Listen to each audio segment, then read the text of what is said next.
Bien-aimés frères et sœurs en Jésus, la grâce, la paix et la miséricorde nous sont données de la part de Dieu le Père et de Jésus-Christ, son Fils, notre Sauveur.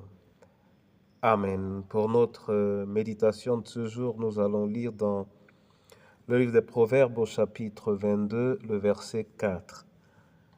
Avant la lecture, nous chantons à la gloire de notre Dieu, le Seigneur même, dans Chant de victoire, c'est le 302.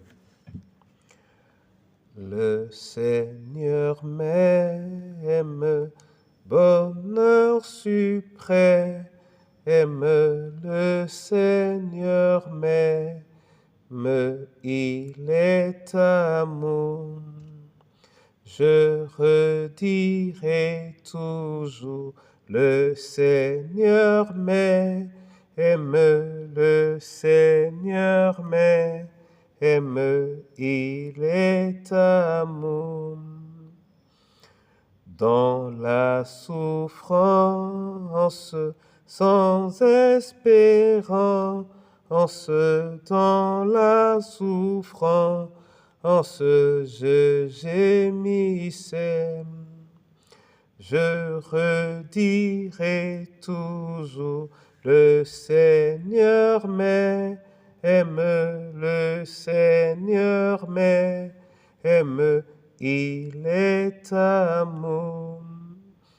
En sacrifice à la justice, en sacrifice, il vint s'offrir.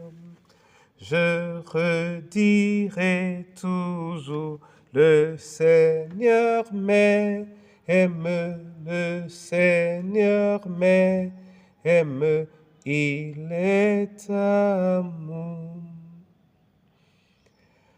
Seigneur, tu es véritablement amour. Manifeste ton esprit au milieu de nous, en Jésus notre Sauveur. Amen. Proverbe 22, verset 4. Là, il est écrit: le fruit de l'humilité, de la crainte de l'Éternel, c'est la richesse, la gloire et la vie. Le fruit de l'humilité, de la crainte de l'Éternel, c'est la richesse, la gloire et la vie. Amen. Bien-aimés en Jésus, quand on parle de richesse, quand on parle de gloire ou quand on parle de vie, aucun de nous n'aimerait se situer en dehors de cela. La vie, personne ne veut partir assez tôt. Personne ne veut quitter très tôt. Cette vie qui nous a été offerte, personne également ne s'engagerait facilement à perdre la vie que nous aurons après cette vie. Et la richesse et la gloire sont évidemment l'aspiration de tous les vivants. Mais ce verset est en train de nous dire qu'en réalité,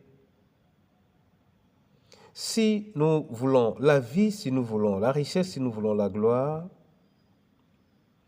alors nous devons être humbles et nous devons craindre l'Éternel. L'humilité est le fait de se rabaisser, d'oser prendre les autres comme plus importants que nous-mêmes. L'humilité est le fait d'accorder aux autres une place importante, mais surtout d'accepter de se réduire soi-même, de s'abaisser ou de se rabaisser. Et elle va de pair avec la crainte de l'Éternel, car nous savons que Dieu est au-dessus de toutes choses.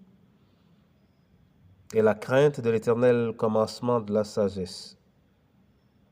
Aujourd'hui donc, cette parole nous invite à manifester la crainte de l'Éternel et à manifester l'humilité. Où en es-tu dans ta vie? Entends ce que l'Éternel te dit aujourd'hui et saisis la perche qui t'est tendue. Amen.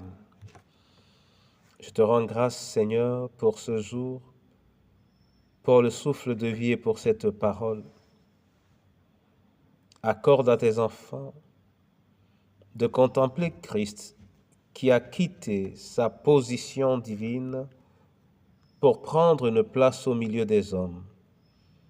Contempler Christ qui, tout en étant ce qu'il était au milieu des hommes, a accepté de mourir sur la croix, une mort abjecte, afin de sauver l'humanité et la création tout entière.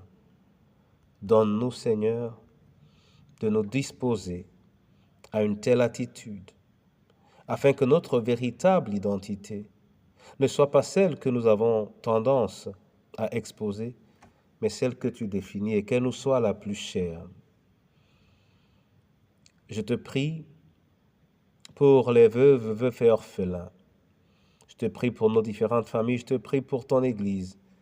Je te prie pour nous en ce jour. Glorifie-toi et donne-nous d'être un peu plus humbles, de te craindre un peu plus, au nom de Jésus-Christ de Nazareth. Amen. Que l'Éternel lui-même ouvre les écluses des cieux au-dessus de vous et qu'il vous accorde vie, richesse et gloire à travers l'humilité et la crainte de l'Éternel, au nom de Jésus de Nazareth. Amen. Bien-aimés,